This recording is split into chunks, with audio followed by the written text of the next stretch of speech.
nombres que son tan enormes que definen continentes enteros. Y Simón Bolívar, bueno, es uno de ellos. Estamos hablando de un hombre que literalmente redibujó el mapa de Sudamérica. Su vida es una auténtica montaña rusa. Hay tragedia, ideas que cambiaron el mundo para siempre y batallas que nadie creía que se pudieran ganar. La pregunta es, ¿cómo lo hizo? O sea, ¿cómo una sola persona consigue liderar la independencia de 5 naciones? Esa es la gran pregunta, ¿verdad? Y para encontrar la respuesta tenemos que irnos al principio de todo. Vale, vamos a meternos de lleno en el meollo, porque para entender por qué luchó como lo hizo, primero hay que entender su dolor. Y todo esto no empieza en un campo de batalla, no, empieza con una tragedia personal que lo marcó para siempre. A ver, Bolívar nació en una familia de las más ricas de Caracas. Y como era normal en la época para la gente de su clase, con 16 años lo mandaron a Europa a estudiar. Allí se enamoró, se casó con María Teresa del Toro. Pero al volver a Venezuela, la tragedia. Su esposa muere de repente. Imaginaos el golpe. Fue algo tan devastador que le cambió la vida, pero de arriba a abajo. Con el corazón completamente roto, Bolívar hizo algo increíble. Convirtió todo ese dolor en un propósito. Volvió a Europa y allí, en una colina de Roma, hizo un juramento que lo cambió absolutamente todo. Prometió no descansar hasta romper las cadenas que oprimían a su pueblo. En ese preciso instante, el joven rico desapareció y nació el revolucionario. Su misión a partir de entonces sería una sola: liberar América. Pero ojo que su revolución no fue solo de espadas y cañones, ¿eh? Antes de todo eso, la batalla se libró en su cabeza. Todo empezó con las ideas, unas ideas súper potentes que descubrió en Europa. Es que durante sus viajes se empapó de los grandes pensadores de la época, nombres como Montesquieu o Rousseau, tipos que hablaban de libertad, de derechos, de que se podían crear gobiernos más justos para todos. Y claro, leer todo eso, para él fue como ¡boom!, le abrió los ojos a un mundo nuevo. Todas estas ideas venían de un movimiento cultural brutal que se llamaba la Ilustración. La base era bastante sencilla, pero súper revolucionaria para la época. Vamos a usar la razón y la lógica para organizar la sociedad, en lugar de hacer las cosas porque siempre se han hecho así. Para Bolívar, esto fue una revelación. Significaba que el sistema colonial español era injusto y que la gente de América tenía todo el derecho a gobernarse a sí misma. Así que, con todo esto en mente, Bolívar se montó su propia hoja de ruta. Se basaba en 3 pilares. El primero, la educación es la base de todo, es lo que hace a la gente libre. El segundo, su gran sueño, unir a los países de América para ser más fuertes. Y el tercero, que quizá fue lo más inteligente de todo, no se trataba de copiar y pegar lo que se hacía en Europa, sino de adaptar esas ideas a la realidad de Sudamérica, crear algo totalmente nuevo. Bueno, pues con la cabeza llena de ideas revolucionarias y una determinación de hierro, llegó la hora de la verdad, pasar a la acción. Y aquí es donde empieza la leyenda del estratega militar. Una guerra a muerte, brutal y con un montón de giros de guión. En 1813 se saca de la manga una ofensiva militar que fue un auténtico relámpago. La llamaron la Campaña Admirable, y no es para menos. En poquísimos meses recuperó ciudades súper importantes en Venezuela. La hazaña fue tan increíble que cuando entró victorioso en Caracas, la gente empezó a llamarle de una forma que ya se le quedaría para siempre: el Libertador. Pero la alegría duró poco, la verdad. Las tropas españolas contraatacaron con todo y Bolívar fue derrotado. Tuvo que escapar, irse al exilio. Cualquiera se habría rendido, ¿no? Pues él no. Y aquí es donde demuestra que era un tipo que no se venía abajo. Se fue a Haití, y allí su presidente, Alexandre Pétion, le dijo: te doy armas, barcos, todo lo que necesites, pero con una condición. Cuando liberes territorios, tienes que abolir la esclavitud.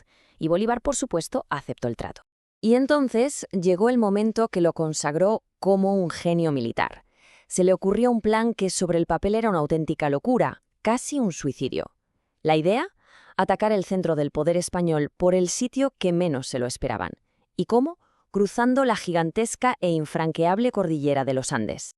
Vamos a ver, es que el plan era demencial. Su ejército tuvo que subir montañas de más de 3000 metros. Y no en verano, no, en plena época de lluvias, con un frío que te congelaba los huesos y que mató a muchísimos de sus soldados y animales.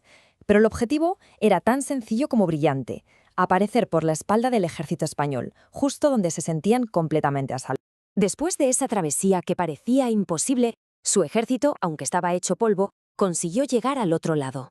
Estaban listos para dar el golpe final. La fecha que lo cambió todo, el 7 de agosto de 1819. Y lo que pasó ese día fue la batalla de Boyacá. La sorpresa para los españoles fue total. No se lo esperaban para nada. Su ejército fue barrido y esa victoria aseguró la independencia de lo que hoy es Colombia. La batalla de Boyacá fue el punto de inflexión, el momento en que todos vieron que sí, se podía ganar. Vale, con esta victoria tan importante en el bolsillo, Bolívar por fin pudo empezar a construir su gran proyecto político. Porque, a ver, su objetivo no era solo liberar países sueltos. Él quería crear algo mucho más grande, una nación nueva y superpoderosa. Y así nació su gran obra, la República de Colombia. Ojo, hoy la llamamos la Gran Colombia para no liarnos. Y es que no era un país normal. Era un superestado, una federación enorme que juntaba lo que hoy son Venezuela, Colombia, Panamá y Ecuador. Casi nada. El sueño era crear una auténtica potencia que pudiera hablarle de tú a cualquiera en el mundo. Claro, Bolívar fue elegido su primer presidente.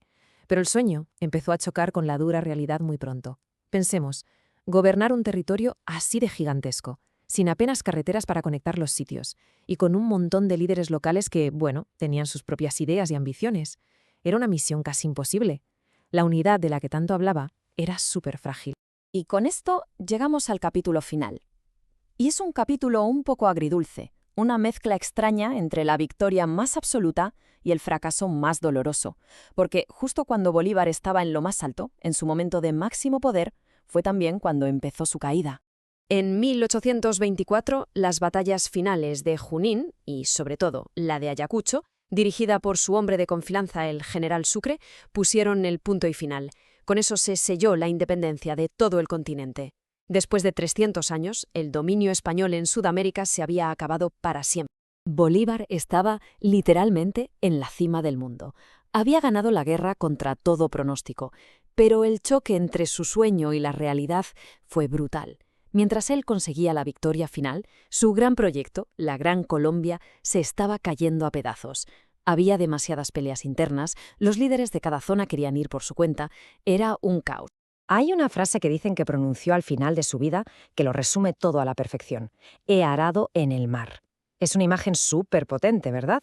Sentía que todo su esfuerzo, todas las guerras, todo el sacrificio para crear una nación unida había sido inútil, como intentar hacer surcos en el agua del mar.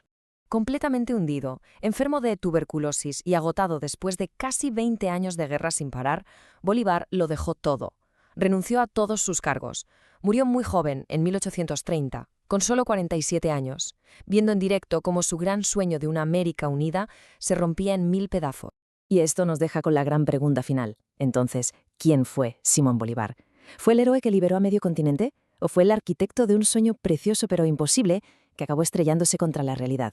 Quizás su legado es precisamente esa contradicción, el hombre que lo ganó todo en el campo de batalla, pero que murió con la sensación de haber fracasado en lo que para él era más importante, una pregunta que todavía hoy sigue abierta.